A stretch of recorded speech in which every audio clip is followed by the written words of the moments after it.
I haven't got the patience today, I really haven't. Now settle down.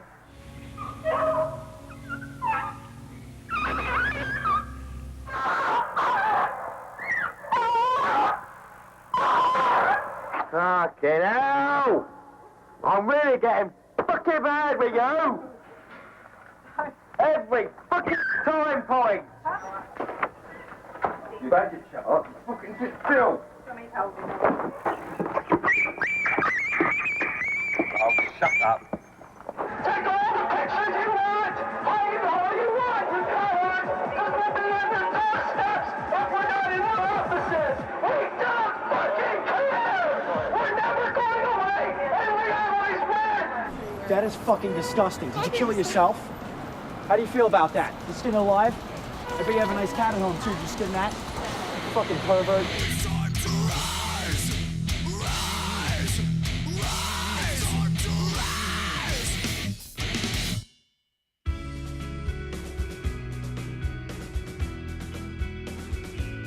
I did have one experience, I think, back in 1975, I think, which was a life-changing experience, and that was because I was with Greenpeace at that time, and we'd come up with this idea of protecting whales by putting our bodies between the harpoons and the whales. We were reading a lot of Gandhi back then, and we thought, hey, well, you know, this would work. And I found myself in a little rubber boat behind a pod of 8 magnificent sperm whales that were fleeing for their life, and behind us was this 150-foot-long Soviet harpoon vessel that was bearing down on the whales. And every time the harpooner tried to take a shot, I would maneuver and block his path. And it was working for a while until the captain came down the catwalk rather angrily, and he screamed into the ear of the harpooner, and then he looked at us, smiled, and brought his finger across his neck like this, and that's when I realized Gandhi wasn't going to pull us through that day. And a few minutes later, there was this horrendous explosion, and this harpoon flew over our head and slammed into the back of one of the whales in the pod. And there was this incredible scream. It was a very human-like scream, and it took me completely by surprise. I didn't expect a whale to sound like that. Suddenly, the ocean erupted, and I turned in time to see the whale throw himself straight at the harpooner to protect his pod. And the harpooner just pulled the trigger and at point-blank range set another harpoon into the head of the whale, and it exploded. There's blood and gore and everything everywhere, and the whale fell back in the water screaming and in agony, and as he turned, I caught his eye, and he looked straight at me, and now he dove again, and I saw a trail of bloody bubbles coming straight at our boat, and he came up and out of the water at an angle so that the next move was to come forward and crash down on top of us.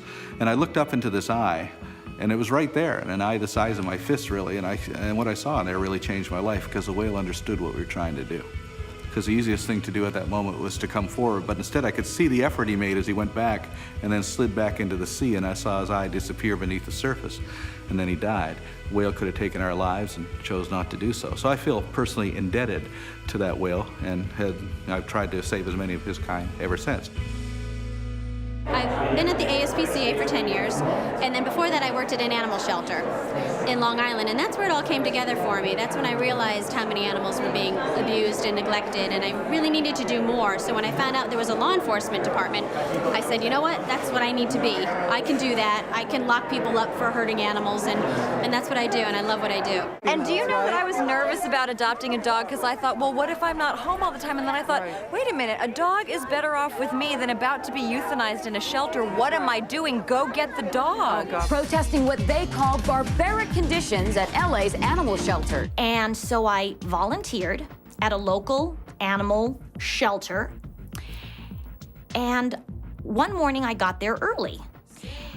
And I went into an area that I wasn't supposed to be in.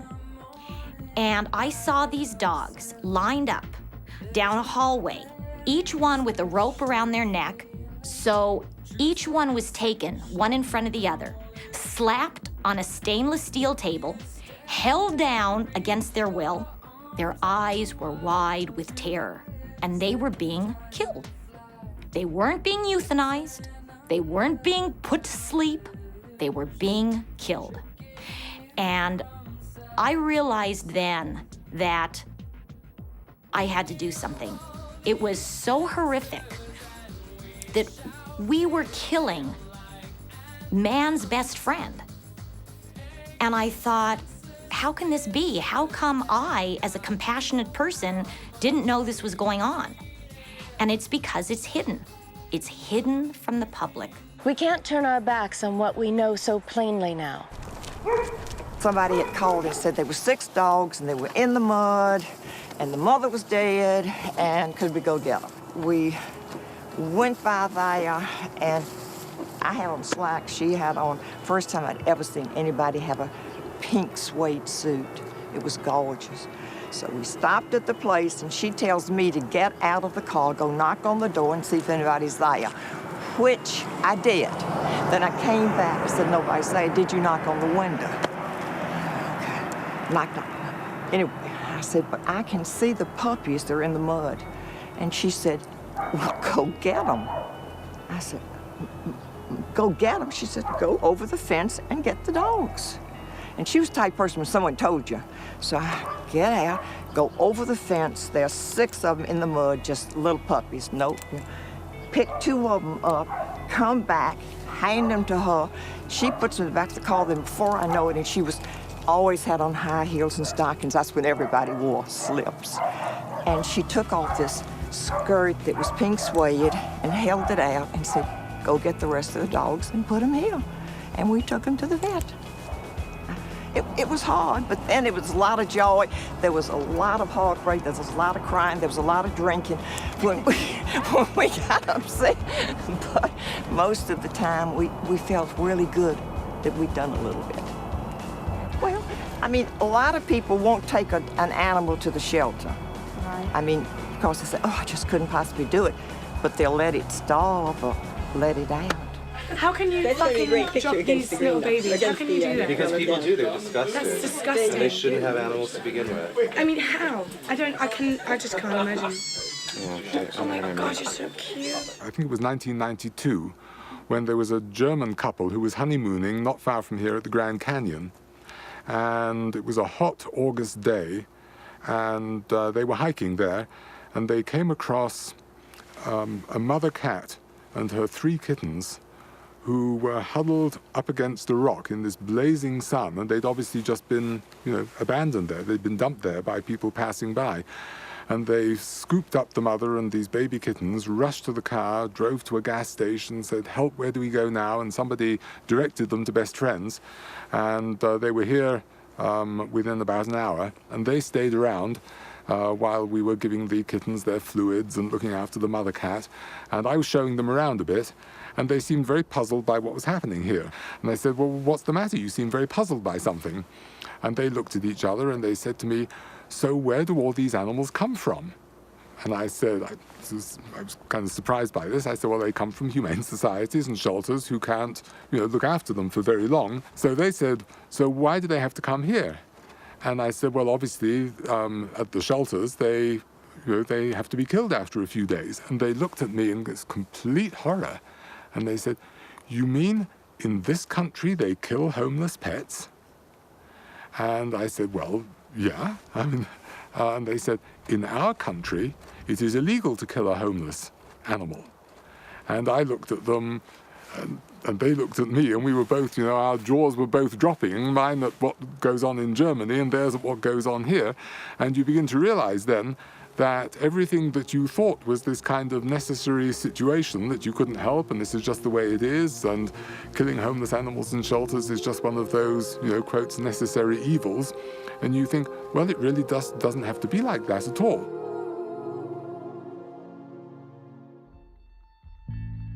Animal welfare really began in 1824 in England when one of my personal heroes, a man called William Wilberforce, who was one of the leaders in the campaign to abolish slavery throughout the British Empire and the slave trade beyond it. And also he campaigned against child labor in factories and got the Factory Acts passed. A major figure in making Victorian Britain much more civilized. He also turns his attention to cruelty to animals. England had had it before the States did. But an aristocrat, Henry Berg, I think his name was, in 1866, saw the horses being beaten that were pulling carts and starved. So he brought it before the legislature, and they passed the Society for Prevention of Cruelty to Animals. The American Society, ASPCA, started then, and he got laws enacted. It was in the late 1800s, actually, and a woman was listening to a mother who continually abused her daughter in another apartment day after day, week after week, and she had called the police, tried every avenue she could to help that little girl. There were no laws covering the abuse of children, your own children, and they invoked the ASPCA ruling, the Society for Prevention of Cruelty to Animals, and applied that to children, and then they passed the Society for Prevention of Cruelty to Children, the SPCC. So the first child abuse case was brought to court by the SPCA, and so I think we're probably a little bit better with our children now than we were then.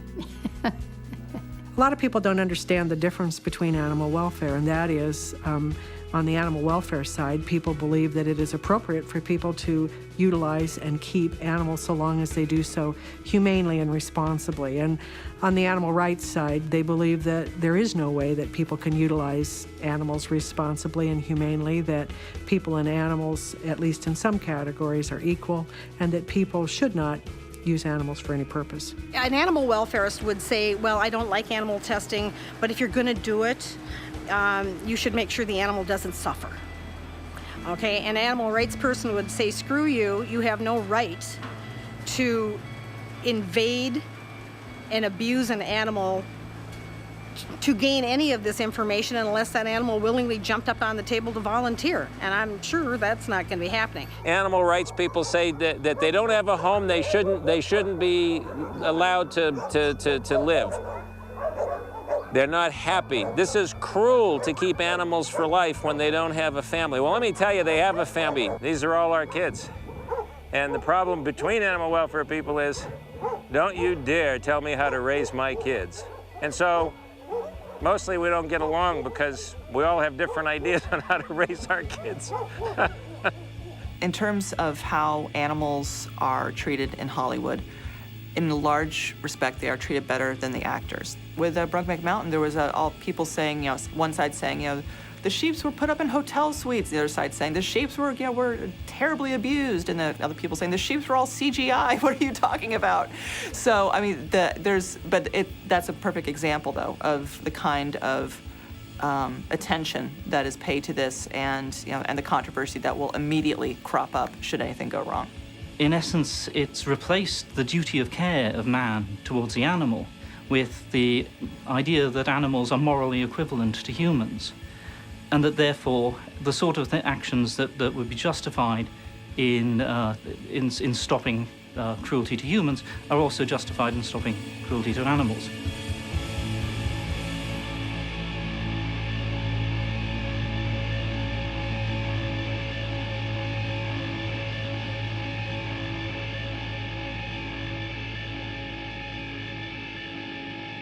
Animal liberation is not a campaign. It is not a struggle. It is a war. It's an all-out bloody war in which the countless hundreds of millions of casualties have so far all been on one side. How can we allow that to continue? We have a power, and we should use that power. And of course it permits everything. No action can be immoral if it's conducted with such a warrant. One should watch out. There you have immediately the incubation pool of fanaticism and terrorism. The absolutist mentality, the people who know they're right. And whose propaganda is by deed, not by argument. Case in point, Dr. Jerry Vlasic, a practicing trauma surgeon in Los Angeles, who also acts as a spokesperson for several extreme animal rights groups.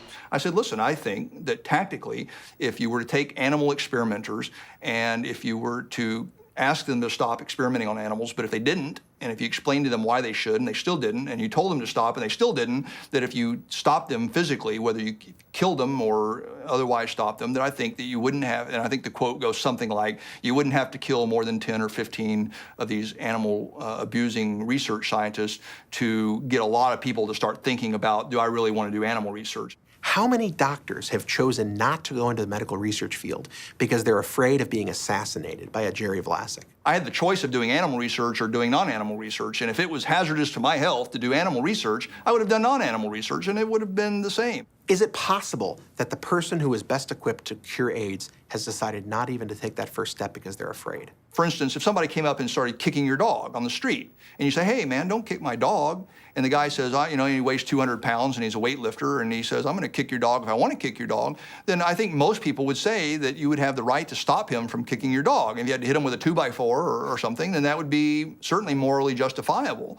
And so I'm just extending that one more step. Here are people who are abusing animals. They're getting paid to abuse animals. You ask them to stop. They don't want to stop. You tell them to stop. They still don't want to stop. Then you stop them and using whatever means are necessary. I think that's a morally defensible argument. These labs, these fur farms, these factory farms, these stores, they weren't built for any other purpose than to kill animals and to market oppression and to profit from the misery of animals and to profit from the exploitation of the earth. And so in that way, there's no purpose for that building on this planet. This is a crude incendiary device. It is a simple plastic jug, which you fill with gasoline and oil. You put in a sponge, which is soaked also with flammable liquid, and I couldn't find an incense stick, but this represents that. You put the incense stick in here, you light it, you place it.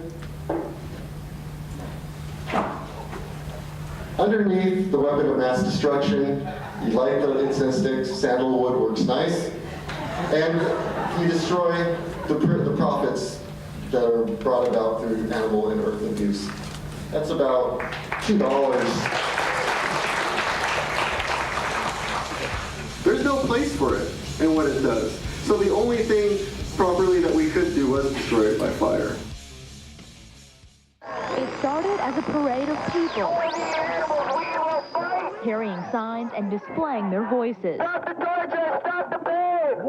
This week, activists vomited on an HLS display table at a pharmacological conference in San Francisco on Monday and then turned over tables yesterday. SHAC members and supporters rioted in Little Rock, Arkansas last October during a weekend of action. The apparent targets, 2 insurance companies that do business with a British laboratory, Huntington, that tests products on animals. Police began arresting people. Now, many of the folks they are not just Insurance companies that do business with a British laboratory, Huntington, that tests products on animals. They force Splenda down the throats of beagles. That even when you go into a store and you see a bottle of something that says this product was not tested on animals, what that really means is that product specifically wasn't tested on animals, but every ingredient that goes into the manufacture of the product had to be tested on animals. As a matter of fact, it's a federal law. Stop Huntington Animal Cruelty was formed for one explicit purpose: to shut down Huntington Life Sciences. The Kevin Jonas that I know is a very brilliant, smart person, very meek, very small man, non-threatening. To hear him described as a animal rights terrorist is almost laughable because, again, tax dollars at work. If that man's a threat, I don't know what they're going to do when they find a real one. My name's Kevin Jonas, and I am a 10-year veteran of the animal rights movement. I've been the president of Stop Huntington Animal Cruelty USA for the past few years before I had to resign because of this current indictment. And Josh and I and 5 others are currently under federal indictment in the District of New Jersey for violations of the Animal Enterprise Protection Act right now. We're going to court on February 6th to meet these charges that we feel are very constitutionally flawed and charges that have to be defended against and ultimately beaten. My name is Josh. I grew up in Oregon, and I guess kind of the areas I grew up in were my initial inspiration for becoming involved in animal rights and environmental activism. I lived kind of in the heart of the Willamette Valley, and so I was surrounded on all sides by mountains, grasslands, streams, forests, kind of the whole shebang. And so growing up in those areas and basically having the contact that I had with animals and with natural beauty made me want to fight very hard to protect it. So from the time I was 16, I've been involved, and here I am as an indicted terrorist. Look, the shack movement is very interesting just because it's so violent and so disturbing. It's sort of a special interest subset of the Animal Liberation Front. Don't ask for animal liberation. Just take it. It's very much like the abortion movement. You know, they had the websites where they had the abortion doctors listed and their home addresses, and then, you know, all kinds of horrible statements about what these people had done. It's exactly the same operation. I want you to look at yourself in the mirror. You're a tremendous threat to the status quo. These are people who believe so strongly that testing medicines and new drug therapies on animals is so wrong that you literally have to beat up the people who are involved in the work. I turned to find 3 individuals with balaclavas and what certainly looked like pickaxe handles or something of that nature. So I got quite a severe beating across my arms and shoulders and a very nasty gash on the head. Activism in this country, the violent side of animal activism, really took a turn for the worse with the shack movement. And if somebody doesn't put a stop to it, either with new laws or with some effective prosecutions, it's just a matter of time before the whole movement starts to say, hey, who cares what's right or wrong? Let's look at what works. If the state keep closing in on legitimate protest and making it illegal and dangerous to demonstrate lawfully, people are going to go to the furthest extreme. And the furthest extreme, absolutely, is to take the life of somebody like Brian Cass. Shack is, by and large, a movement. It's in 18 different countries. Anybody that demonstrates against Huntington Life Sciences can say, I did this as a part of a shack campaign.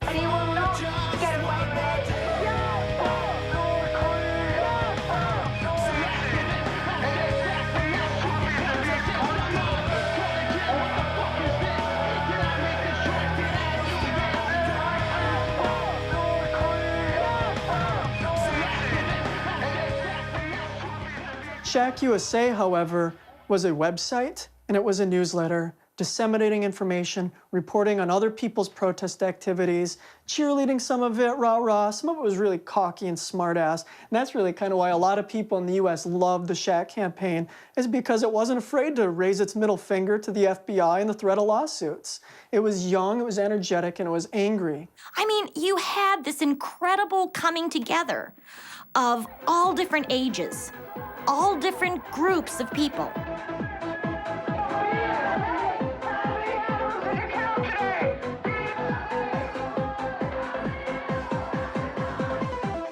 What's controversial about the Stop Huntington Animal Cruelty campaign is that we're pretty brazen and we've employed a campaign tactic common in a lot of political movements called name and shame. Your queen! Your fault! Your country! Your fault! Your money! Your fault! You know, the companies that we're protesting against, they have 50,000 employees. They have 30-floor skyscrapers. When we hold our demonstrations, when we stand outside of a 30-story building made of glass and mortar with our signs, we're not going to impact many people. The people that you need to get the message out to are these executives that control these companies, the CEO, the president, the VP. All of them have home addresses, all in the telephone book. You know, what you really have here is defamation for dollars with these animal rights organizations.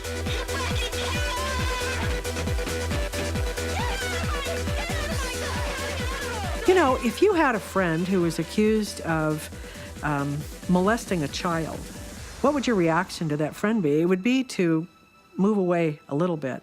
And that's really what they do. They vilify these people in such dreadful ways that even people who've known them think, my God. We will never compromise! All your hiding, all your lies! I certainly don't have any desire to, you know, go to somebody's home and humiliate them.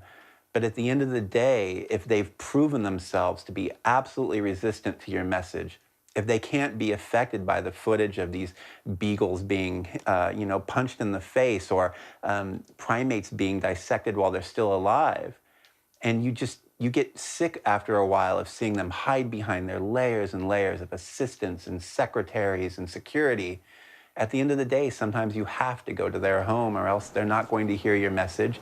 You're going to be ignored, and 500 animals a day are going to continue dying inside of HLS. Who is He's this? an executive for Bank of America. Okay, and what is Bank of America? Bank of America is the the owner of a company called Columbia Management. And Columbia Management invests in Huntington Life Sciences. So he lives in this building? Yeah, do you know which apartment? Are we ready? Because we're probably gonna move pretty quickly here. Stop the murder! Stop the pay! Jeffrey Walker is to blame! Corporate scum! Leave town! Terrorist! Leave town! Puppy killer! Leave town! I don't know where any animal researcher or anybody that is involved in an animal enterprise gets off feeling threatened by somebody like Josh and I. And they say they're not violent. Oh no, they're not violent. They're not inciting anybody to do anything. Well, here's a matchbook that they hand out. Strike a match, it says, and it's a picture of an Animal Liberation Front masked guy on the front. You open up the matchbook and here's the name and address of a biomedical research company. You can't do this because you're setting this environment up where you're saying, here's the information, now go get them. Somebody's gonna go get them. There are enough knuckleheads out there who want to either become a martyr to the movement or want to be famous, want their 15 minutes on CNN. Somebody's going to do this. Martin Luther King once said that I'm only as powerful as the guy standing behind me in the shadows with a Molotov cocktail in his hands.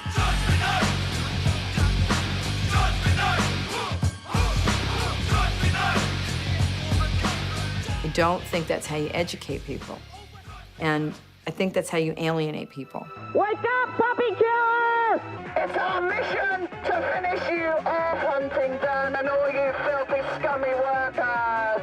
500 animals a day are killed at HLS because of your friend Kirby!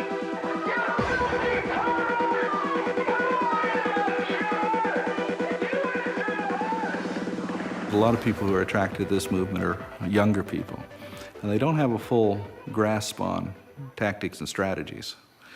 And you have to understand that when you're pushing what's considered by the establishment to be a radical agenda, I mean, what's a radical agenda? Not killing animals to eat them is a radical agenda in our country.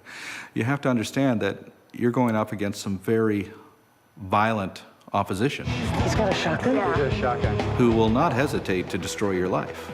So people should be fully aware of that and know what they're getting into. And unfortunately, a lot of people, I think, they go into these things without a full realization of what the consequences are for their actions. And then when they're arrested, they're actually shocked. Does it work what they do? I don't know. Maybe it all works, and maybe none of it works. And all I can do is say, look at the kill rates at our shelters, and they're going down. And maybe something's working. Something's working. It's time to spread the word. Let the voice be heard. All of us dominate into the motherfucking world. Mass prediction, unification, breathing life into our lungs. Every creed and every kind to give us death for strength. Talk with the young to hate one another. It's time to have a new reign of power. Make pride universal. And the techniques that the Shack USA was advocating and spreading the word about were effective. And I think the government said, hey, wait a minute, we can't be having our corporations' profits threatened by a group of people who are doing something out of compassion and aren't looking to make a profit. So how do we hurt them? And how do we hurt them? We arrest them and we put them in jail, and that's what's happened. We were arrested with helicopters over our head or over our house, a dozen agents with guns and pistols and battering rams and a whole herd of cars bringing us down, issuing press releases. Well, within 4 hours of all of this, we're out on the streets. If they were truly terrorists, domestic terrorists, and they were the scariest thing that we have to offer here in the United States, why are they letting them out of jail? It doesn't make any sense to me. I don't know why they let us out. I think perhaps the government knows very well that their charges against us are so constitutionally fraught. And it's going to be such a challenge for them to meet their legal burden and demonstrate that we did the things we did and it's not constitutionally protected. These people never harmed anybody. So how can you call them terrorists? That's what I don't understand. Yes, they're stupid. They're using bad tactics, but they're not, they're not Osama fucking bin Laden. Excuse me, they're not. The term terrorist carries a lot of weight. you know, and it's a pretty horrible thing to be labeled a terrorist for talking about sending black faxes and, you know, doing home demonstrations. Did I get your permission to photograph me? I don't have to have your permission. Yes, you do. I'm a public citizen. Get your hands off of me. Don't you want to go to jail for assault? The police are coming to get you out of here right now. I'm not assaulting you. You touched me. That's assault. I'm trying to get your camera out of my face. You're the one who stepped into my camera. There's nobody here that has anything to do with this, and I want you to leave. Thank you. Bobby Killer, you want to fucking hit me? Don't you touch fucking hit me? Yeah, I know. I just really hate to see this old guy arrested, but I mean, he was an asshole, that's true. They get a big kick out of it when we get arrested. Back to your question, though, about whether the tactics that Stop Huntington Animal Cruelty uses, if they're comparable to what the FBI uses, I would say absolutely not. I mean, there's never been a target of the Shack campaign who's woken up with a pistol in their face. The New York Stock Exchange, Josh and I didn't really have too much to do with it because we're under indictment and we can't really be involved in any political protest activity for fear of violating our pretrial conditions of release. And so for the last 2 years, the government's had essentially like a gag on Josh and I and our co-defendants. After all, it looked like just another day here yesterday, but 45 minutes before this, something entirely out of the ordinary had happened away from the camera. Representatives of Huntington Life Sciences, who'd been welcomed heartily for their planned flotation, suddenly told it was postponed while the exchange considered certain, quotes, concerns. The business of animal testing increasingly difficult. HLS was already forced off the London Stock Exchange in 2001, but Huntington's plans to raise capital in America now looking uncertain. It's the first time in the history of the New York Stock Exchange that a company was ever forced to delist or forced to not list based on political activism. They have to face us. They have to answer to us, everyday common people on the street. It was impossible for us to get a bank account in this country or insurance coverage in this country. And unfortunately, we lost a lot of shareholders as well. You know, there's a reason why Congress is having hearings about animal rights activists, and it's not because we're the #1 domestic terrorist threat in America. You know, it's because we've shaken the foundation of some big companies, and now we have to deal with that. The day that I knew that our tactics were effective was the day that the New York Police Department used our tactics to take their message to Mayor Bloomberg by doing a home demonstration at his house late one night, which they tell us all the time is illegal, but it's not. I don't think you could do that. Yes, we can. One struggle, one fight. Tough shit. Listen to me a minute. Put your camera down. Move over You hit there. my camera. You Move over assaulted there. me. Get over there. Why are you assaulting me? That is the demonstration area, not here. Look at Cindy Sheehan. She's doing a home demonstration against the president. The tactics clearly work. I think that that's really the wonderful thing about Stop Huntington Animal Cruelty, and I think that is why the government fears us. Because imagine what would happen in this country if other movements, if the environmental movement, if the feminist movement, the gay rights movement, if they began to act with this same power and tenacity, I think that we would see massive change in this country. Don't touch my son, you're assaulting me. You're assaulting me. If they want to label me a terrorist for stopping what I feel is harm to my fellow people, to the environment, to animals, and you want to label me a terrorist, then I embrace the word and I'm proud to be a terrorist. People talk dismissively about, oh, animal rights terrorism. Oh, that's not terrorism. They're not knocking down buildings and killing 3,000 people. Well, let me tell you something. Terrorism is the use of force or the threat of force to try to change people's behavior, to try to exert your power over them politically or in the way they live their lives. They want people to change their behavior out of fear. That's terrorism, plain and simple. Our job's been easier over the last few years because the public relations garbage that these people put out, you know, calling us high seas pirates and eco-terrorists, actually works in our favor. Scares the hell out of the people that we're opposing. And when they see us, they run. And so when we just recently encountered the Japanese whaling fleet in Antarctica, It was really, every time we caught them, they would run, and we were able to prevent them from killing whales for over 15 days, and we chased them for 4,000 miles because they were afraid of us. Oriental Bluebird, or should I say the SS Whale Meat, please remove yourself from these waters. You're in violation of international conservation regulations.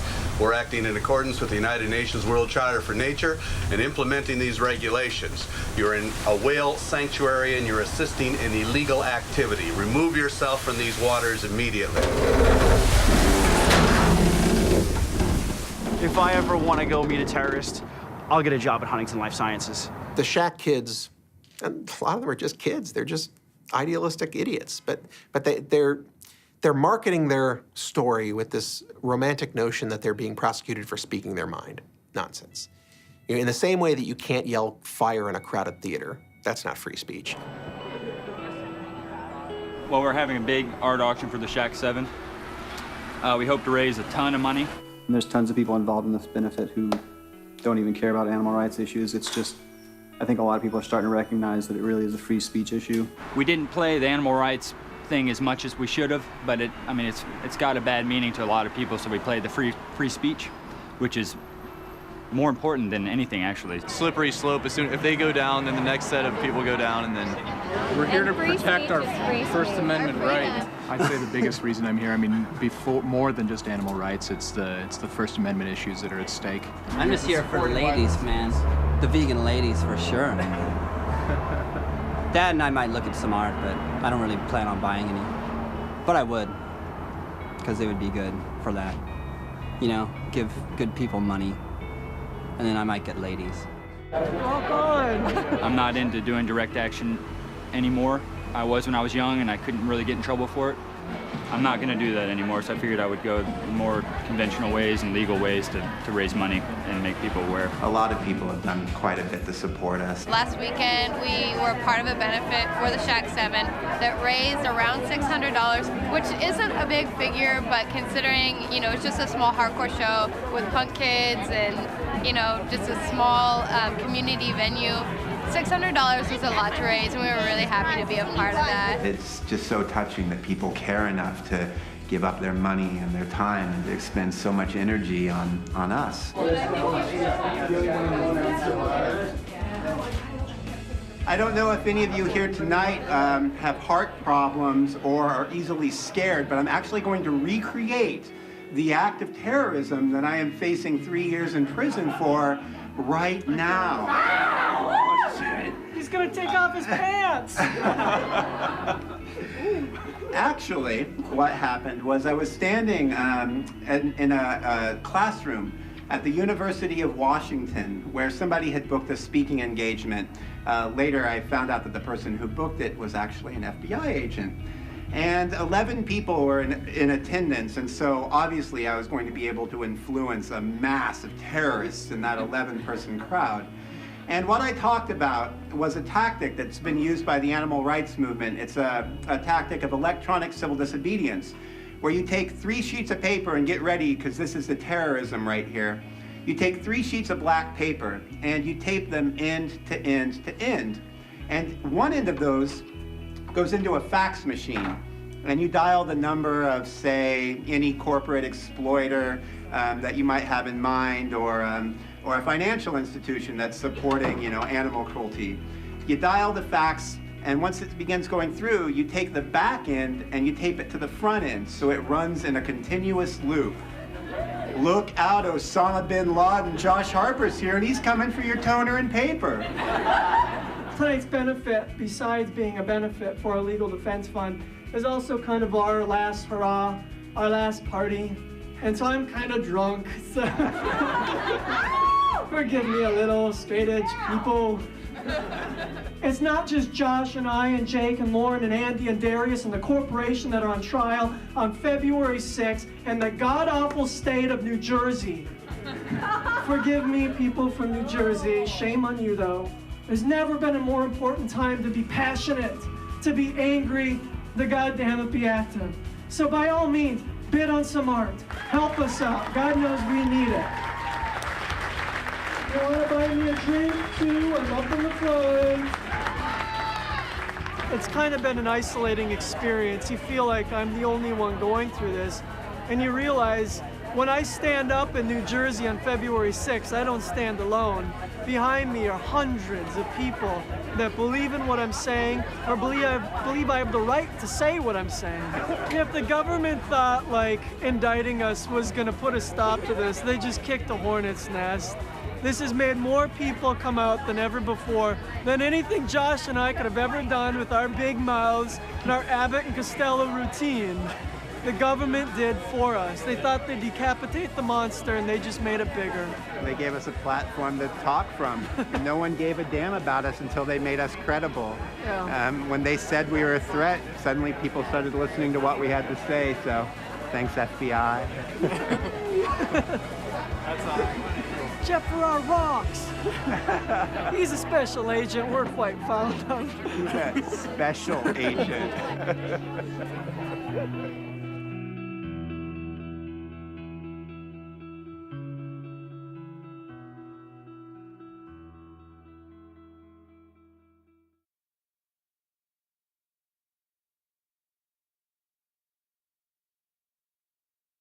I think that the ALF, the Animal Liberation Front, is has in recent years probably been one of the most effective, if not the most effective element of the animal rights movement. What's ALF?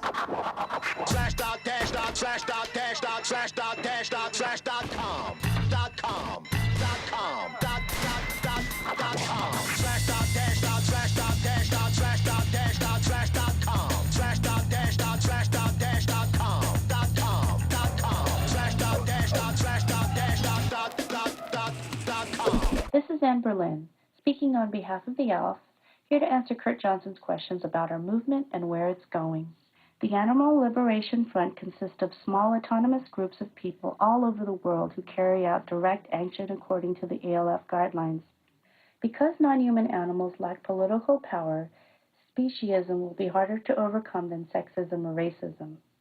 And there will always be a need for people to take direct action to protect animals from abuse, just as there will always be a need for people to intervene, regardless of the consequences, in all other forms of domestic violence. But we'll know that our work is nearly complete when the public's understanding of animal sentience reaches the point where people accept that violence is just as acceptable to use in defense of animals as it is in defense of human beings. Although the ALF has always been underground, the USA and the British government's recent terrorist label may be a sign that the animal liberation movement can no longer be ignored. I used to think ALF was that puppet on television. So I was like, oh my God, the puppet's going after them again. It is common for the ALF to keep possible targets under close surveillance. When the farm closed, ex-Shamrock employees were unknowingly under close scrutiny at all times. These specialist vehicles were followed to France, where it's discovered that they had been purchased by HLS to import primates. The ALF struck again. The specialist vehicles were destroyed by fire.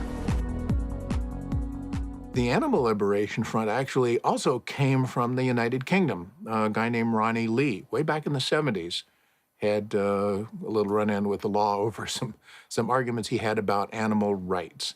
And even though he started out as more or less a peaceful kind of protester that would do just the stand around with signs and shout and get arrested and that sort of thing, he had some personal experiences that led him to believe that violence was really necessary to do what they wanted to do, which was essentially get rid of all animal enterprise.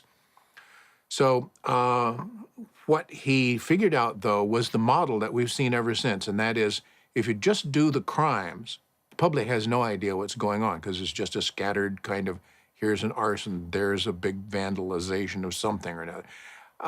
And he figured out that you have to have an above ground, not connected with, and can't be criminally prosecuted for what it's doing, mouthpiece for why you did the crime. Whenever there's an underground action, we tend to issue press releases and talk to the media about why those actions occurred and what the thinking was behind them, what the ideology and philosophy is. I'm starting to receive lawsuits in the name of the Animal Liberation Front, and I keep having to explain to lawyers that I don't know who these people are. I don't participate in the activities. I just report them. It's no different than the press. If the press is reporting a rape, are they responsible for the rape? Do they speak for the rapist? No, they don't. So all I'm doing is passing information along, a conduit of information. And it's an important conduit of information because these people can't speak for themselves. And someone needs to explain why these actions are occurring, why these people feel so strongly about animal liberation that they're willing to put their own lives and their own liberty in jeopardy in order to accomplish a goal. The mechanism to keep the above-ground people from being prosecuted actually pretty intelligent. They figured out what the rules of evidence are, and if the above-ground people only receive copies of, let's say, stolen documents or photographs of the crime instead of the documents themselves, if they don't have anything that's stolen but only copies of it, a prosecutor can't touch them in the United States. You know, ALF is not like a command post somewhere, like a terrorist organization. ALF is the spirit in America that probably existed around 1772, you know, just before the big one. And it's a widespread feeling that there is an injustice. And sometimes the only way to cure injustice is to take direct action.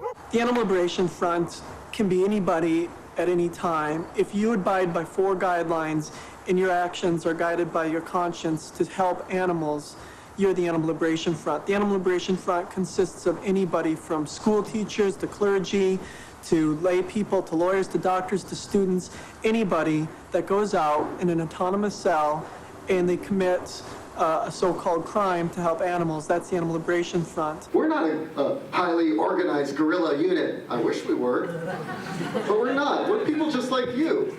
You know, some people say, "Oh, we're doctors, lawyers." I'm like, "Well, that's not the ALF I was in." You know, we're shoplifters, college students.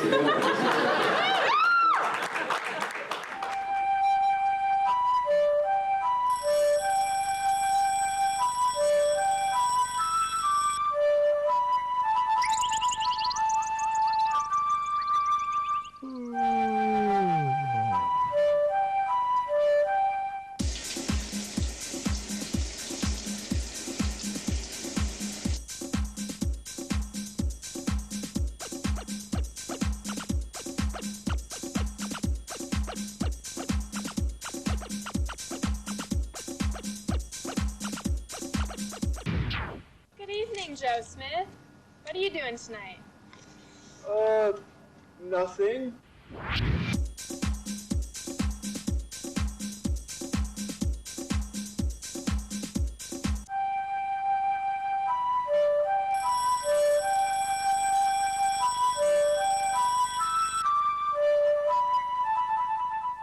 In over 25 years that the Animal Liberation Front has been active both in the U.S. and the U.K., they have never injured or harmed any animal, human or non-human. Well, we don't know that, because one of the things we do know is that they wait a couple of days to send the communique saying this was an ELF or ALF crime just to make sure nobody got hurt. And if somebody did, we'd never know about it. Psychologically, the ALF people have it entirely backward what the influence on the public is going to be. And getting them out of the way is going to be a good thing for the cause. Well, let me rebut that, because in the early days, you know, in the early 1980s, the ALF was involved in going into laboratories and getting evidence of wrongdoing against animals. And so it was focused on finding out these atrocities that were then taken to the media. The raiders believe the pictures are proof animal experimentation is inherently cruel. Oh, my God. 7 people were arrested in the raid and charged with burglary. The tape was smuggled out of the building and distributed to the news media. So that was really the focus of the ALF. And then it sort of changed because there wasn't any one ALF. People were formed their own groups, these cells. Some people got into vandalism, which was a real turnoff. And that became to the public, because when you have vandalism and the media shows up and then, all you see is the the trash stuff and the graffiti and all, then that becomes the message of the media. Vandalism in the psychology laboratories caused extensive damage, and tonight, Johnson County authorities have the building quarantined as they try to clean up toxic chemicals. They're basically working for the other side, because what they're doing is they're removing animal experimentation from an area where parts of the world where there's some transparency, some regulation, some regular governmental inspection. You have freedom of speech and press, so you can protest if things are not being done as they should. And the work that used to be done by outfits like Huntington in places like New Jersey and England is now being done in places like Ghana, Pakistan, South Korea, where you have limited freedoms, if any. No doubt there will be some companies that will go offshore. However, they still have to trade on the stock exchange. They still have to do that in New York City. We're here, and we're going to stay here. So that's one thing I would say. The other thing is that, you know, for every country, there will be activists in those countries, and then we can always learn to speak Chinese and go there. We're not afraid to follow them where they go. I'd like to see Ingrid Newkirk or Camille Hankins or you know, Kevin Jonas or Wayne Pacelli try to organize peaceful protests in communist China. That would be a hoot. Really, if you want to achieve a reduction in the animal suffering involved in experimentation, what you really want to do is put it in the places where it's under a microscope, where it's under constant supervision, like England and the United States and a couple other countries in Western Europe. I have a problem with the ALF being on the terrorist list above Al-Qaeda.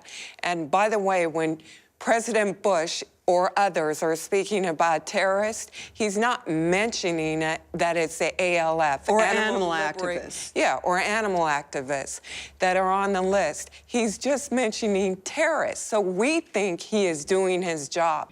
I think the American people were tricked into this new form of police service through, you know, where our country is such fear of the animal rights movement, and the #1 threat to domestic terrorism is the animal rights movement. And they're, you know, all over the world, this is touted on the front lines of papers. America deems the #1 threat to U.S. security the bunny huggers, you know? And so most people in the world are taking that with a joke. But it's real. I mean, we were watching people go to jail. You know, the hidden agenda, I think, is that they are worried about us for some reason. But I stand on the side of a road with a video camera with my face just like this. And if I'm what they think terrorists are, there's no reason why. I mean, this explains to me why terrorists get away with it. Fortunately, this nation has superb professionals in law enforcement, intelligence, the military, and Homeland Security. We had a day in this little bucolic town in the mountains where suddenly we had Homeland Security jeeps everywhere, and everyone in town, knowing each other as they do, is like, what's going on? And we thought maybe we had some Arab terrorist on the loose here in town, and who would stand out because it's rather a white population. And there were also helicopters going over the town. And these Homeland Security guys were omnipresent. Well, it turned out they were here to protect us from this terrible terrorist group called the Buffalo Field Campaign, which is a lot of very sweet, nice young boys who can barely grow beards yet. They have Homeland Security escorting the buffalo to slaughterhouses.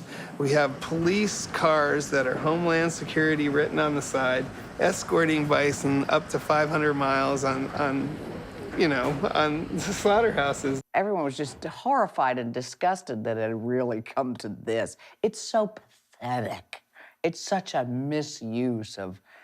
There's an expression around here called more money than brains. That more reminded money me. than brains. And the town was really crawling with them. They lost a lot of... There was not a lot of support for the Homeland Security group that day. Everyone was just shaking their heads and couldn't believe it was going on.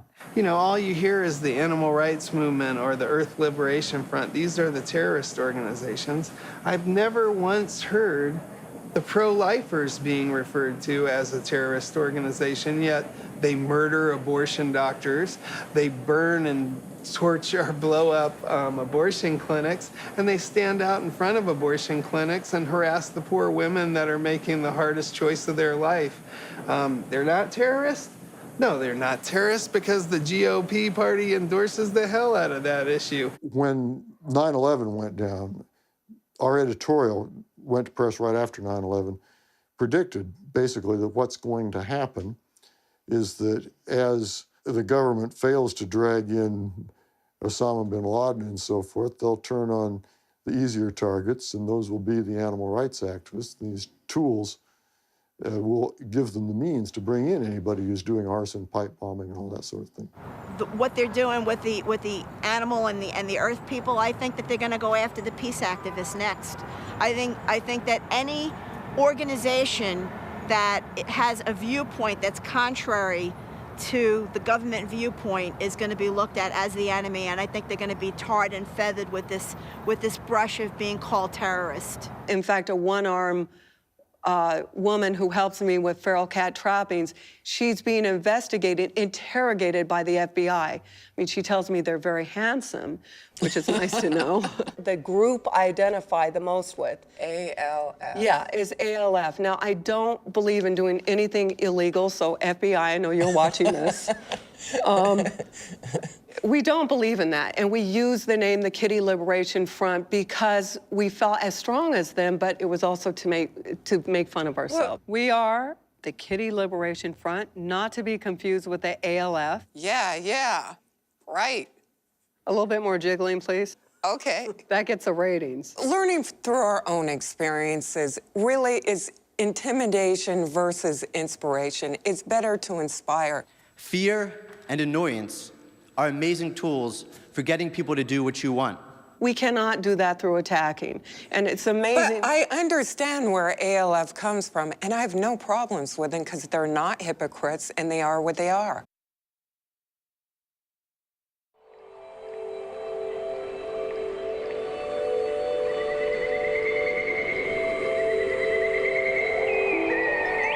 There are three things in human life which are important.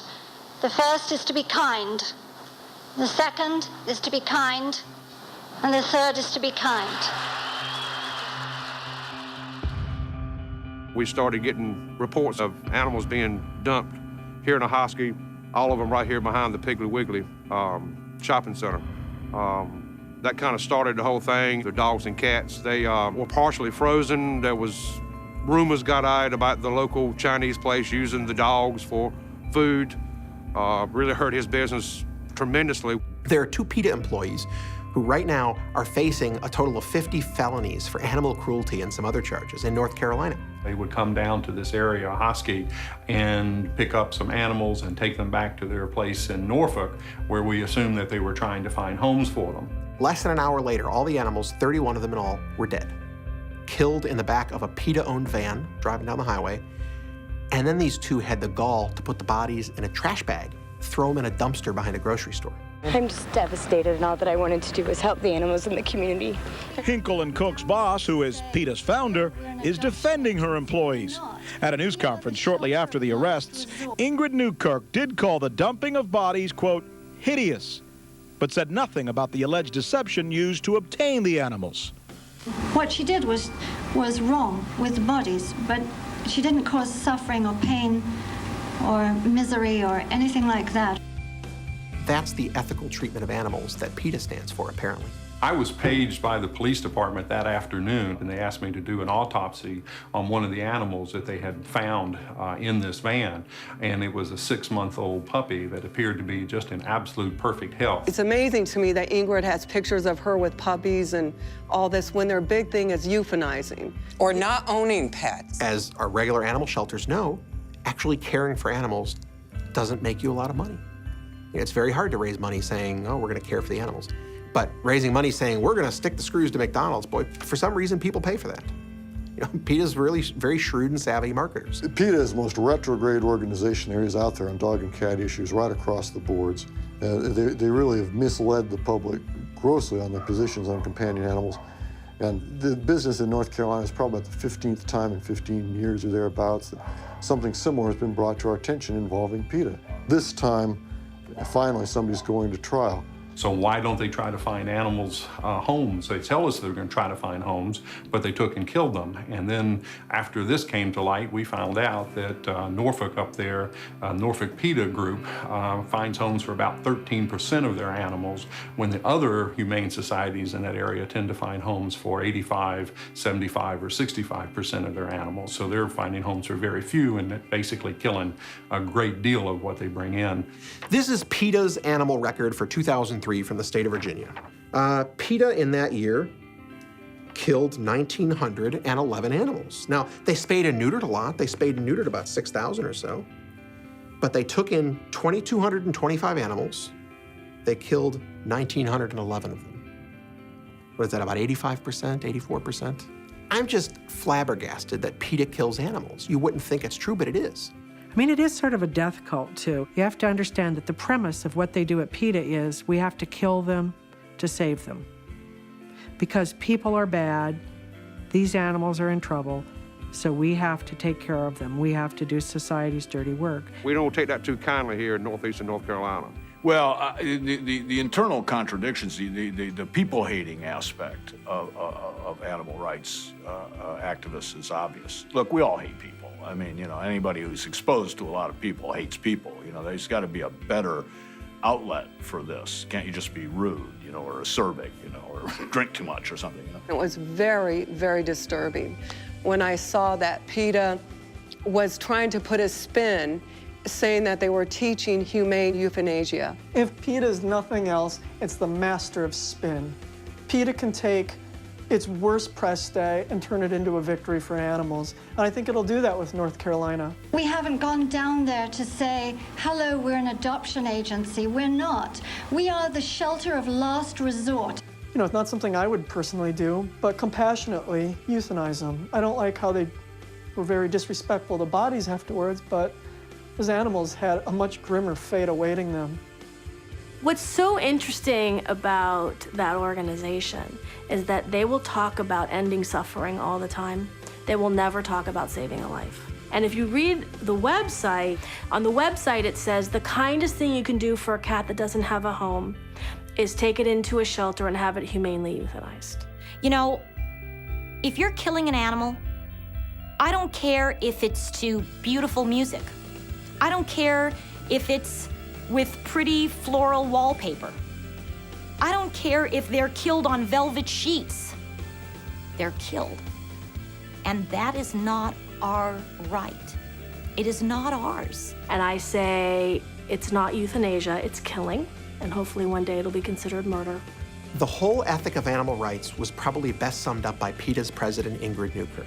Now, she said in a speech that if anybody wonders what's with all these reforms that we're pushing, here's the goal. It's 3 words.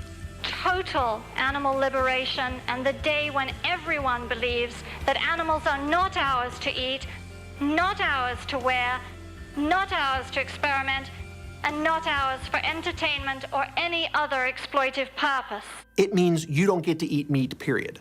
It means no milk, no circuses, no rodeos, no zoos, no aquariums. It means no wool, no fur, no leather, no silk. This tie is a no-no, apparently. PETA has a vice president named Mary Beth Sweetland. This woman has been with PETA for 15, 20 years. She's a lifer in the movement. She's got insulin diabetes. She has to inject herself every day in order to survive and live. Now, until just a few years ago, this insulin was actually an animal product. And the technology and the insulin itself was tested on animals. You yourself are an insulin diabetic, and insulin is something that would never have been brought to the public without animal testing. How do you reconcile that, and isn't that a little hypocritical to say that all animal testing is bad science when you owe your own life to it? This is David Martosco of the Center for Consumer Freedom. He receives millions of dollars from the tobacco company and the food industry to fight PETA. That's all he does is fight PETA. If it weren't for animal testing, this woman wouldn't have survived half as long as she did. But she says she's not a hypocrite. Look up hypocrite in the dictionary. There's a little engraved picture of Mary Beth Sweetland right there on page 312. She's a huge hypocrite. And I think a lot of people in the animal rights movement will do that when it suits them. Pam Anderson, great example. big PETA spokesperson. She's carrying on and complaining. Every time she loses a step in her career, she needs some free publicity. She calls up PETA and says, get me on a TV show, get me on a billboard, whatever. So we have, it's not that she's terrible to look at, but we have to listen to her complain about Kentucky Fried Chicken. I'm tired of that. Pam Anderson's a huge hypocrite. Think about it. This is a woman who complains in letters to KFC about chickens that are bred, and I use her word, to be artificially top-heavy. Hello? Artificially top-heavy? Pam Anderson, line 1. This woman is artificial everything. Peroxide in the hair, tested on animals. Breast implants, tested on animals. She's even got collagen injections in her lips, which are animal tissue most of the time. Could you get a bigger hypocrite to endorse PETA? When it comes down to it, we're all hypocrites. If we live on this planet, we're doing something that's with animal experimentation, eating meat sometime or other, doing something. So we have absolutely no right attacking someone. Example, when PETA goes after Jason Alexander for Kentucky Fried Chicken, and then turns around and endorses Martha Stewart and puts this great big thing on the internet. We signed Martha Stewart for PETA, and she's cooking chicken every day. It's a good thing.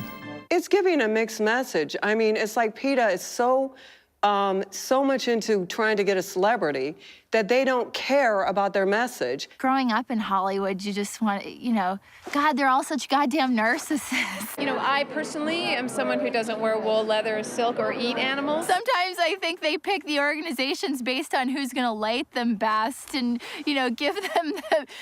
Whose gala is gonna, am I gonna get to wear the best dress to? I'm amazed at these intelligent celebrities that do research on movies. PETA for one, which I strongly support. I have been involved with PETA. I did a campaign or two for them.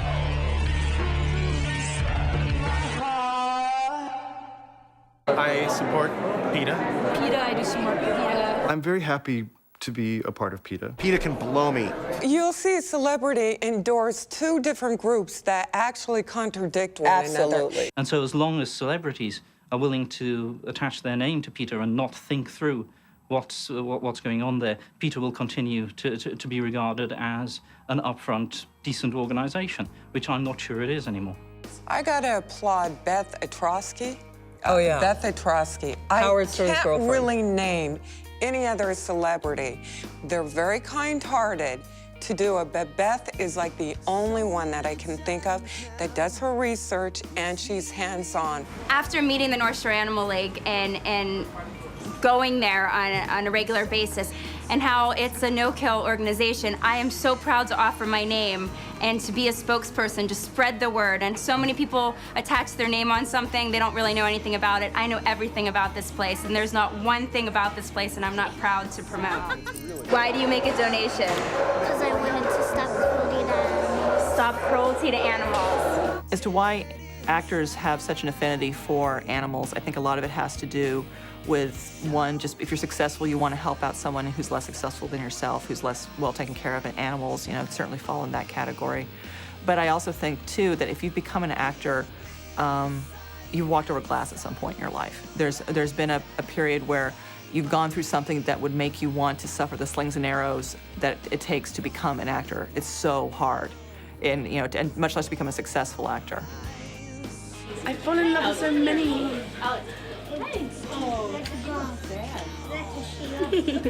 If I were president, I would propose a constitutional amendment giving dogs and cats constitutional rights, as they couldn't be abused, they couldn't be killed, they couldn't be harmed any more than individual human beings could. The cool thing about working with animals is they give 190 back for the 10% of time or energy that any of us might have to give to them. I mean, deep down, I think that most people love animals, and no one wants to be involved in animal cruelty and animal suffering. And until we respect the animals, how can we respect one another? No, it's an issue that's obviously like any good cause. It's just worth bringing the public's awareness to it. I think if the celebrities knew the integral workings of certain organizations, they would not support them. I think most people wouldn't, especially with companion animals. I know that food animals are a whole different story, and that's a whole very sad, important story. But with companion animals, the American public does not want to see them die. They want them to live.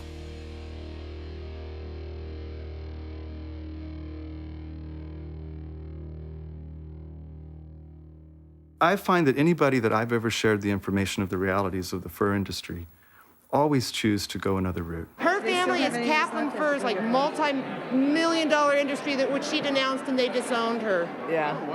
Kaplan Furs. I come from furriers. She comes from Furrier. I know, I don't talk about it. And fortunately, we've discovered that it skips generations again. PETA, I think they do have a lot of good initiatives, but presenting something like this to a little child with a picture of what looks like a skinned fox, and this is a graphic picture that has made me blanch. Your mommy kills animals? This is a PETA comic. They actually put this in the hands of children as young as 6 years old. Adults understand that this is humorous, it's supposed to be humorous. I'm reading from the back of this. There are terrible people who cause our furry friends to die every day, and guess what? One of those terrible people is your mommy. Your mommy kills animals. I bet you didn't know that. Are you kidding me? Cute animal, formerly cute animal. There will never, ever be a zero demand for fur. People will always want to wear fur. I mean, it's a huge billion-dollar industry. Yeah, they look very nice. I moved to New York about 2 months ago, and I've never been in such a cold place in my life. I'm from Australia. I'm used to really warm temperatures. So I did bring a vintage fur, a rabbit fur jacket with me. And just talking to people around the city, a lot of them have said that they're actually quite terrified about saying that items that they are wearing are in fact real fur.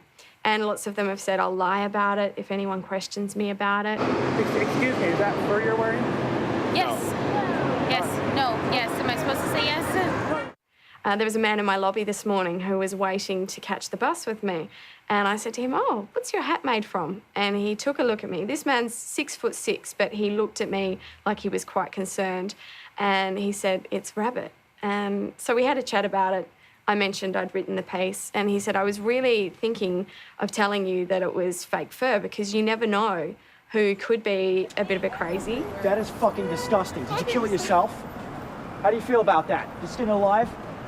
I bet you have a nice cat at home too. Did you skin that? Fucking pervert. And I just decided a while ago that why should I have to lie about it? Why should anyone have to lie about it? The reaction was quite overwhelming. I did expect that I would get a lot of feedback, and I did expect that a lot of it would be negative. And I did meet with PETA. I did get a call from the organisation, and I did agree to meet one of their representatives. I wanted to give them the opportunity to say whatever they wanted to say. They showed me a video, and it wasn't pleasant to watch. And I cannot say that I was unmoved by it, because I was. But I also can't say that I went home and threw my items of fur from my wardrobe into the trash. Mink farming is generally, our livelihood are these animals. So it really comes down to they're going to get food, they're going to get water, all the care, the best care that they're going to get is because it's our livelihood. We need these mink to be happy and healthy because otherwise we're not going to stay in business. If this were a simple matter of a disagreement, if this were just simply an ideological conflict, then whatever, I'm willing to talk with anyone, I'm willing to debate with anyone.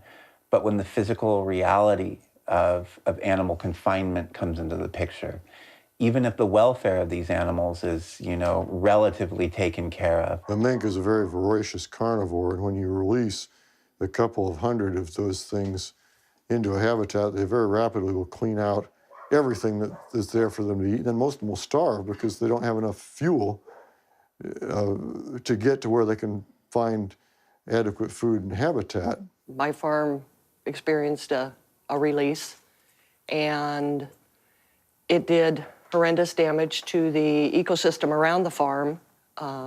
We lost several thousands of dollars worth of exotic birds and pets when the mink were released.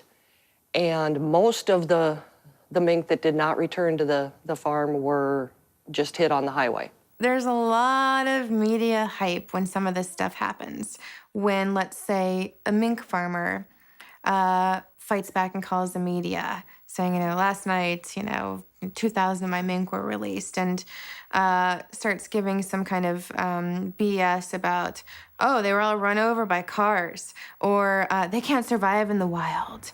You know, that those comments are heard frequently, and the media likes to latch onto those comments. But what people need to understand is that something that's created by the opposition to put down the liberation. The family has been affected. We had people taking pictures of our home and stuff when we're there. We've had people up taking pictures at my child's school. And I guess we've made it to the internet on a death list, including my 10-year-old. The FBI said, well, don't let your kids open your mail. You know, there's razor blades floating out there, and so we still don't let our kids open their mail. And, you know, we screen our mail. At the end of the day, I mean, obviously, I don't really want to cause harm to anyone. I don't relish the idea of taking away somebody's livelihood. I don't enjoy the thought that these people are going to have to, you know, suffer financially. But it becomes necessary.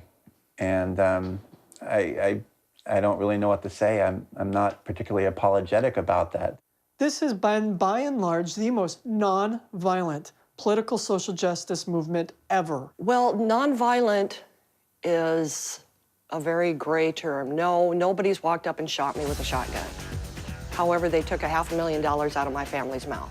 What I can say, though, from my part, is that these are animals who are slated to die regardless. The profit from their death is going to ensure that another generation fills those cages the next year. And so if an animal is released from a cage and they have a fighting chance at life, and somewhere along the way they get hit by a car, of course it's tragic. I mourn when any animal dies, but at least now there's no profit to be made from their death. We've survived because people do want mink. It's a good industry, and we're not going to be scared and go away. I just think it's selfish and lazy. I don't want to learn something new. You know, never mind that not only does my factory farm confine and cause misery for all these different lives. You know, we're not trying to defend our industry because it doesn't really need defending. You can't scare somebody to quit doing something. It doesn't work. I'm not going to keep my children home from school. I'm not going to sit in my house and behind an electric fence. But they don't want to change. They're lazy. It pisses me off. I would argue that it's not laziness. We're in it for the long haul. We're not going away. I'm sure the animal rights movement isn't going away. Rights movements never go away. They always get stronger. They always attract more people. And there is no point whatsoever in wasting your time fighting them, because we will grow and we will win. And that's a fact.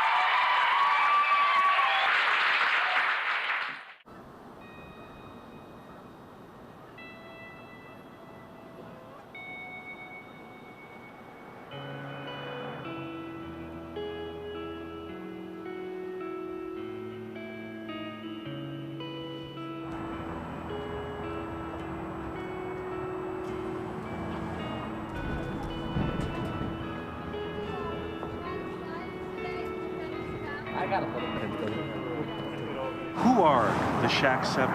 The Shack 7 are 6 individual defendants, and the corporate defendant, Stop Huntington Animal Cruelty, and they're currently on trial here in Trenton for simply exercising their First Amendment right, and now they're being charged with terrorism.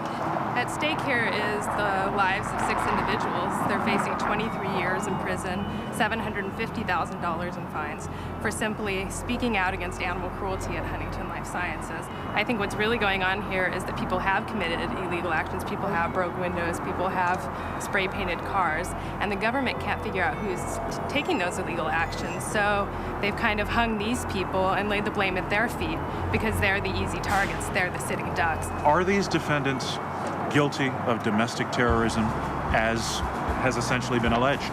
Absolutely not. As I said before, the defendants have never been charged with one actual crime. They're simply accused of engaging in speech. Terrorism is a very specific crime, and it's got some problems under U.S. law because It essentially says it's the unlawful use of force or violence against persons or property in the civilian or government population to coerce or intimidate people for social or political reasons. And it's that last pair, the social or political reasons, you can't criminalize that. That's First Amendment rights. So terrorism is very difficult to deal with. What really happens in a courtroom is you get somebody who's done a terroristic crime and you prosecute them, but you can't talk about their motives during the trial. But what really happens, if they get convicted for the common crime, arson, robbery, that kind of thing, vandalism, if they get convicted for that, in the sentencing phase, you can talk about that. And what happens really, the bottom line is they just get a longer sentence for the same crime. Some of these people that they've just arrested on these quote-unquote domestic terrorist charges are looking at 100 to 300 years in prison. A murderer gets 8 years nowadays. A rapist gets 1 to 3 years at best.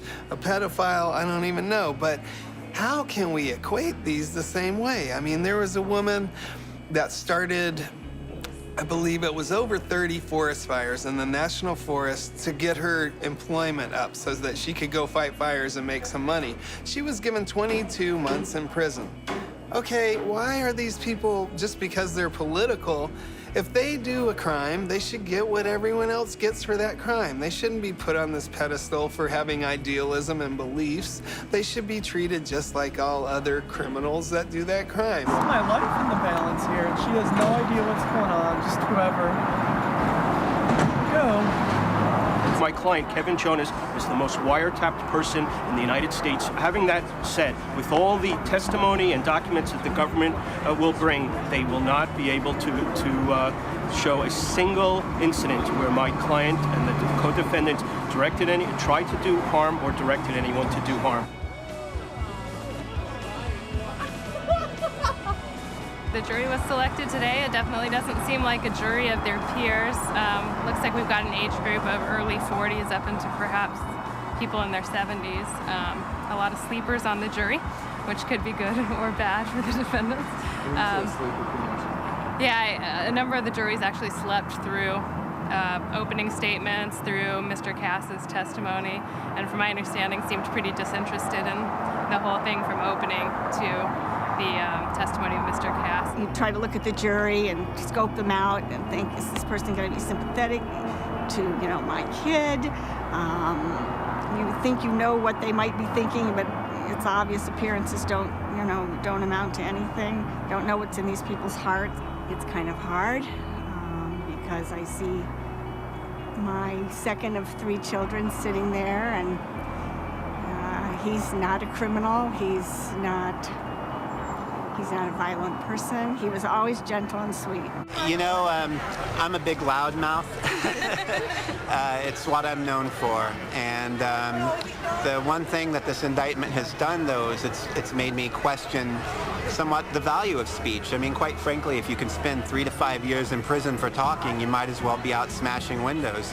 You might as well be out committing acts of sabotage. I think if we're indicted, and especially if some of my co-defendants get the sentence that the prosecutors are looking for, I think it's going to send a message to people everywhere that, fuck it, Why bother going out on speaking tours if you're going to do jail time? Why not go and commit the acts of sabotage that, tend to be more effective than me standing here talking to this camera? Last year, when the Shack 7 trial started, what we saw was a big break in activism. And this time around, we said this is just absolutely unacceptable. We have to close them down, and we will close them down by continuing to do what we're doing, by being out here on the street, targeting these targets, pounding them into the ground, letting them know that just because 7 activists are on trial doesn't mean the campaign's going to stop. There's no stopping us, and there's no stopping that. In the UK, there's trials all the time, and the activists there even tell people, don't come to the courthouse. I'd rather you out there on the street trying to close them down, working, fight for those puppies and kittens and bunnies. That is fucking disgusting. You have blood on your hands. You're a vicious, vile woman, and you're responsible Leave her alone, all for right? the death Leave her of alone. 100 animals. It's my care? business. Why is it your business? It's everyone's business with this Leave the lady train alone, and suffering that goes on. It's our responsibility to speak up. They anally electrocute the minks and the foxes. Have you ever seen them? They put a probe in the mouth, probe up the anus. We have confrontations all the time in the streets and in the city.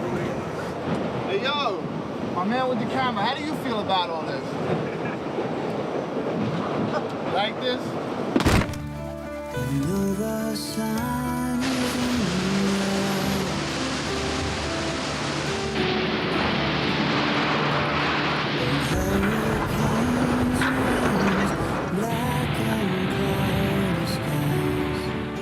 And then Hurricane Katrina blew in, and that really sort of changed everything. The media is not capturing the real situation with the animals down in the Gulf. Tell me what's going on. And what's happening is the media is doing little fluff stories. I know. And promoting these big animal organizations so they get the money and the promotion. has raised millions. 12 million. And all they're doing is blocking the grassroots rescuers and the other rescue groups. And the real heroes here is the military, if you could believe it, and they're sneaking to help people.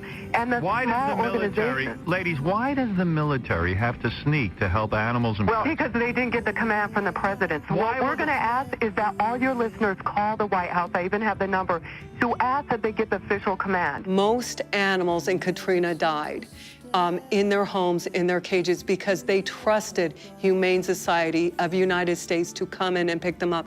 I don't support big, rich organizations anymore. I'm too educated. I'm sorry, Best Friends, North Shore Animal League, small volunteers that were with no organizations, like Maggie McWayne, came in with their own money, did more rescuing than HSUS, who left in October, by the way, while still asking for money. There was a lot of horror down there for people, for animals, and as somebody who's not necessarily animal welfare, animal rights, animal rescuer, it's just a matter of, there were awful things happening to people and animals alike. We were in the lower 9th Ward a lot, which was flooded. I waded through water to get dogs off of porches. A lot of breaking and entering to get dogs out of yards, out of houses. Frankly, the strongest feeling I got down there as I left was, my God, there are these incredible groups doing a ton of work that I've never heard of. I walked into this house, and because you're so focused on what you're doing, you're not really paying attention to what's around you. You're just looking for an animal. And I walk into this one room. There's a dog on the floor, dead. And I look around the room, and I realized I didn't walk into this room through a doorway. I walked in through a hole. The dog, in a terror-stricken panic, trying to get out of that house, broke through the wall.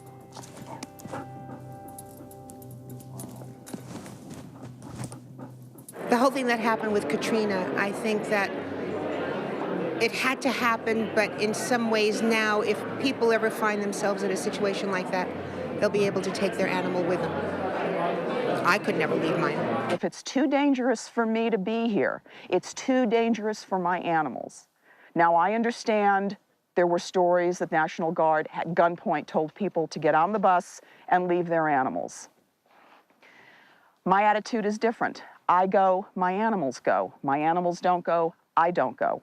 Fuck you, leave my animal. I mean, fuck you, I'm taking my animal. Look at the face. How could you leave that?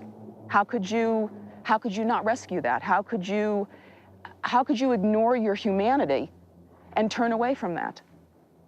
The groups that had all the money, the SPCA and HSUS, they weren't the ones on the ground in the field. I don't see any cuts or wounds on.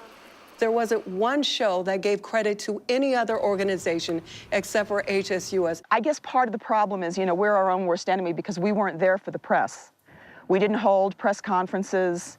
We didn't make ourselves visible. We didn't take the time because we didn't have the time. Yeah, HSUS likes to scoop in and take a lot of credit for a lot of stuff. And they're very big and they're very powerful. The Humane Society of the United States has no relationship to any animal shelter anywhere with the name Humane Society. They don't run a single pound, a single adoption shelter anywhere. They advertise as though they do. They send direct mail fundraisers with pictures of puppies and kittens. It says we have to support pets, we have to adopt, spay, neuter. And so people write checks thinking, oh my goodness, this is gonna support my local. No, nonsense. The money goes to a $100 million a year animal rights lobbying group in Washington. But HSUS keeps saying this is the worst disaster. No, correction. This was the biggest success for them. They earned more money off this disaster, and we have to stop that. Every time a disaster comes, along comes these monsters that prey on you, and they're hoping for a disaster because they prey on your emotions, collect that money.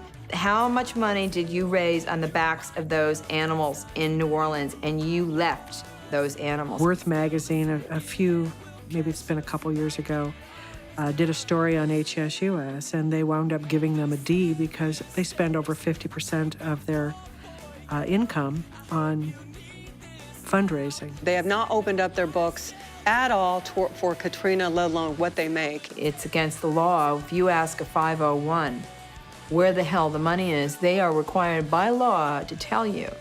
So HSUS, to me, and to a lot of animal rights people, feels as if it's turning into Enron. You want me to say Enron without fucking? Well, now that the Louisiana Attorney General's office is investigating the use of the donations taken in during Katrina from the Humane Society of the U.S. and also from the Red Cross.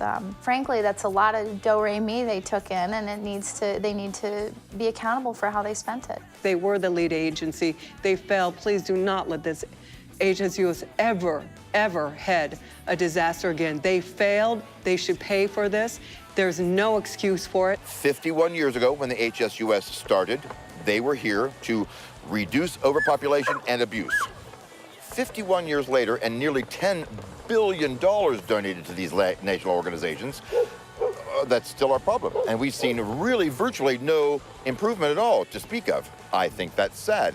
I think the world is a better place with them than without them, but I do believe that to whom much is given, much is expected, and they have fallen very short. I think if more people understood that a check that you write to the Humane Society of the United States doesn't go to your local animal shelter, that money would dry up in a minute. Because if you're still contributing after this movie or after any of this to HSUS, Humane Society of the United States, and Howard Stern did endorse us, or PETA, or any of these other big corrupt organizations that are just an empty shell, they're another Enron, then you're an idiot. I wonder why PETA and HSUS didn't want to do this movie. Yeah, do you think they had something to hide?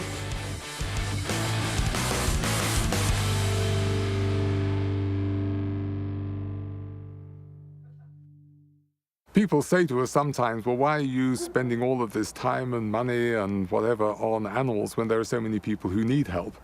And my rude answer to that is that people who ask questions like that usually aren't helping anything or anybody themselves. But my polite answer to that is that, in fact, people who care about animals usually care about people too, and vice versa. It's all part of the same thing. That people who grow up being kind to animals, being taught about kindness to animals by their parents and their teachers, generally turn into very good citizens, and the opposite is the case. People who are unkind to animals are usually not good around other people. It's actually part of the law in many cities and municipalities now that if the animal control officer discovers abuse of animals going on in a household, he or she has to report that to the child welfare authorities. Thank you, Jeffrey Dahmer. The serial killer connection. Had it not been for the FBI study saying there is a direct connection between serial killers and animal abuse. Now, what does that mean for us in the world of animal welfare? We have been screaming, prosecute animal abuse. It matters. These lives matters. To us, it matters. To the general public and the people that create budgets, it may not matter. But now, there is a connection to the person that kills people probably started with animals. Here's some easy way, because there's 4 steps. Start with an adult dog, not a puppy. You need to have a second dog in your life, so 6 months or a year later, go get a puppy that would be compatible in size and energy level. Make sure it sleeps inside the house at nighttime and make sure it's spayed and neutered. And from that point in time, literally, most of our overpopulation problem would be resolved. You have to open up all of this to the public. You have to tell them what's going on because they don't know. And they think they're just getting an animal is something maybe they can just put in the backyard or discard or do. No, it's not. It's responsibility, which we've talked about. It's loving the animal. And I think a lot of the groups that are sort of, maybe, if you want to say radical, have brought attention to the animals, though. And that's the important thing. That, to me, is the most wonderful. Not that I agree with a lot of the way they've done it, but that is very important. This is the definition of my life. Lying in bed in the sunlight, choking on the rhythm and tablets. Doctor gave in the hope to save me. Boy, it's been a rough week. It's been a hard week. Just it's really hard when you have this jury sitting there and the prosecution gets to open first. And so they spend a whole month hearing about what a monster you are. And you just get to sit there with no chance to rebut it, no chance to, stand up and tell them, like, what does this have to do with me? So Josh Harper finally decided that he would go up there and talk. And I said, listen, I've got to go up there. I've got to talk about these animals because I have a feeling that we're gonna lose. So at least let's hold our head up high. And if we're gonna lose, let's be noble about this. And at least let's educate the courtroom. Let's educate the jury. Let's talk about the animals and why we're doing these protests, why we're involved in the Shack campaign. I wonder, like, how people sitting out in the gallery are viewing it, because I know that from my end of things, we tend to get pretty myopic. I mean, I saw one juror who looked like he was about to come out of his seat when they were showing the Thomas Perna video, which was a couple of the co-defendants doing a home demonstration outside of this woman's house, and somebody spit on her screen door, and they were screaming in her face.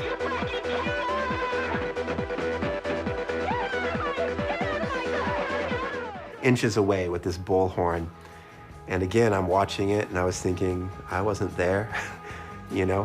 I wouldn't have done that. And but I look at this juror, and he's outraged, and so that's all I can think is just like, this guy's gonna want to find us guilty. So I decided to testify, and I know that the defendants, my fellow defendants, were not happy about it. I'm really hoping that the jury sees that even though the things I said were controversial, that even though they might despise the things that I said, I'm really hoping that they'll believe I had the right to say them.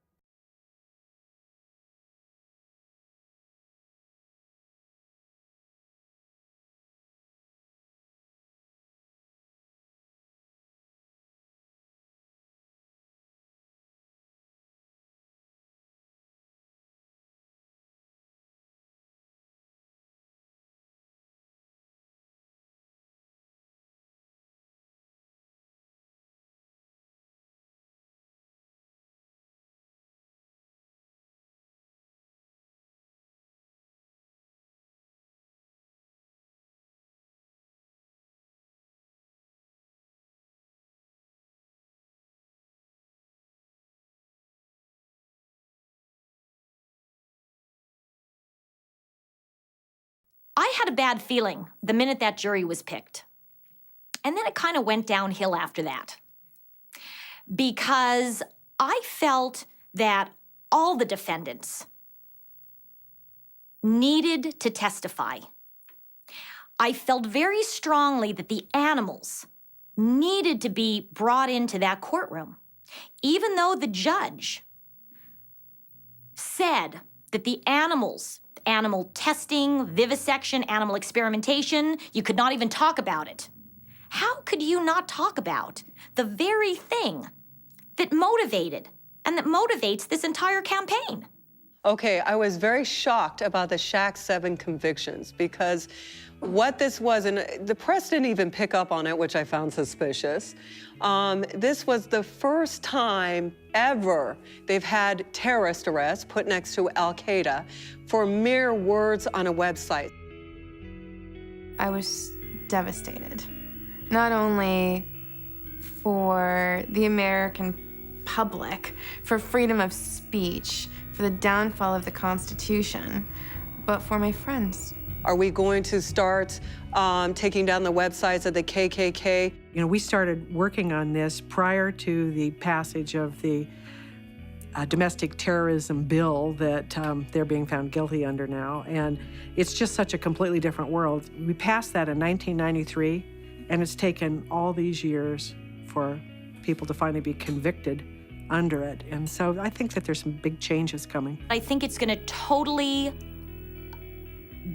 backfire and bite the government in the butt, because you can't keep on stuffing people, their voices, without having something pop up over here. And so I think, like the McCarthy era, I think it's going to get so bad that finally everybody, even if they don't even care about animals, are going to finally say, hey, we just won't take this anymore, and rise up. And then you'll see the pendulum swinging back. There's really not much in the way of deterrence to convict people. All it does is put them out of commission for a while. Once you've got a movement-like behavior where there's a conspiracy of shared values, people who think kind of alike, there will always be somebody out there to pick up the next torch and throw it at somebody. Whatever repression we as a movement may face, we cannot let it scare us, we cannot let it slow us, and we cannot let it stop us now. If we're going to allow these, at the end of the day, minor government actions to stop us, then what's the point of living? I think that when PETA and the radical groups are taken out, and I think that they will be, Wake up, puppy killer! and I think it'll be the best thing for the animal protection movement overall. I don't know what to say to America. If I did, maybe I wouldn't be in so much trouble. Apparently America doesn't like what I have to say, and they like hearing that hamburgers are 99 cents.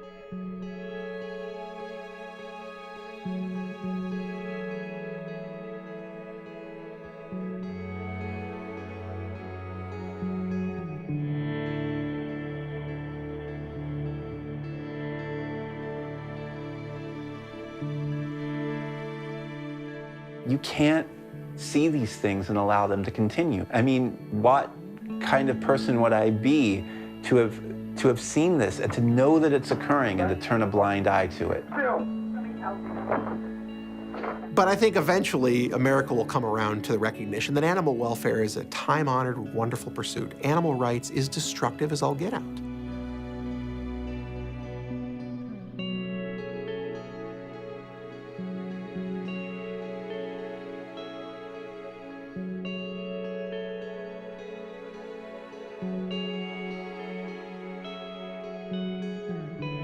All this for animals?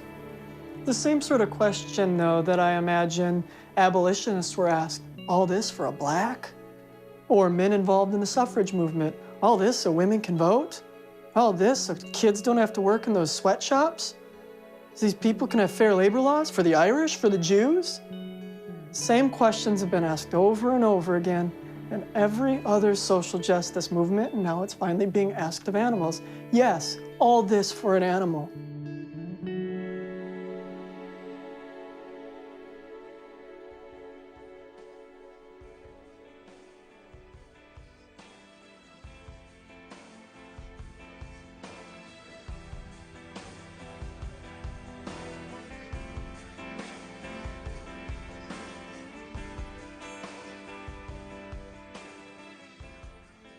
Here's one thing you may not know. Mommy kills animals. I know it sounds kind of fantastical, but your maws ain't acting that natural. Your mommy kills, your mommy kills, your mommy kills animals. I get the chills, I get the chills, I get the chills, but it's factual. kills animals. She gets her thrills, she gets her thrills from where marsupials. The animals, I love them. The furriers, I condemn. And if you wear their pelts, you're gonna get my belt. Don't bust it now! You wanna hear a tragic tale? The FBI is on my tail. They'd like to put me in a jail. I'll get as fat as a beluga whale, not me! So come on down and join me, and listen as I decree. Set the animals, set the animals, set the animals free! Here's one thing you may not know. Yeah, cockamamie. Mommy kills animals. I'm sorry for being so theatrical, but your mother acts like a Neanderthal. Your mommy kills, your mommy kills, your mommy kills animals. Her ugly grill makes a nasty visual. Your mommy kills, your mommy kills, your mommy kills animals. She's got the skills to wear dead critters. It's seasonal. Everybody talking about animals, but nobody talking about manimal. Like whales and dolphins and fishes, I hope God grants these wishes. Free the dolphins, free the dolphins, free the dolphins in the sea. Let the damn fishes, let the fishes just be. Your mommy kills, your mommy kills, your mommy kills animals.